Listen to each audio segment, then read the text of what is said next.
Tiniyak ng Commission on Elections o COMELEC na may nakahanda silang contingency measure o aksyon sakaling magpatuloy ang pag-aalboroto ng Bulkang Kanlaon kaugnay ng halalan sa susunod na buwan.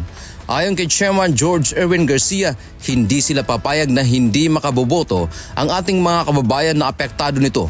Paliwanag ng komisyon, maaaring sa mga temporary o makeshift na mga voting center sila dadalhin para ligtas na makaboto.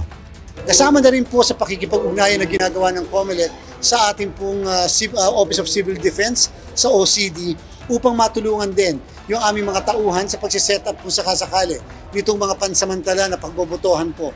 Sa susunod na linggo, inaasahang maglalabas ang COMELEC ng bilang ng mga apektadong botante. Samantala, umaasa naman ang COMELEC na magkakaroon na rin ng batas upang ma-regulate o makontrol ang mga social media. Partikular na tuwing eleksyon dahil sa pagdami ng fake news, misinformation at trolls. Kasunod na rin ito ng pagdinig ngayon ng Kamara sa mga isyong ito. Naniniwala ang komisyon na dapat lang mabalanse na hindi naman maapektuhan ang karapatan ng mga mamamayan tulad ng pamamahayag. Kahit man lang sana regulation ng social media sa panahon ng pangangampanya, sana may maipasa na ganyan. But of course, we have to be very cautious then. When you regulate, there will always be a part of the constitutional rights of individuals na maaari masakripisyo. Naglipa na ngayon ang maling impormasyon patungkol sa paparating na eleksyon. At stake po dito ang ating demokrasya. Ano po ba mapapala nyo kung mag-misinform tayo ng mga kababayan natin?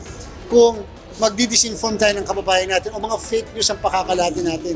Baka mamaya kayo din po ang mabiktima ng mga sarili nyong kagagawan. Kaugnay pa rin ng 2025 elections, isinagawa ng COMELEC ang Automated Counting Machines o ACMs demo kagabi para sa mga foreign diplomats. Sabi ng poll body, bahagi pa rin ito ng transparency kahit pa sa international community. Dante Amento, UNTV, News and Rescue. Diyos ang aming sandigan, serbisyo publiko, ang aming pinahahalagahan.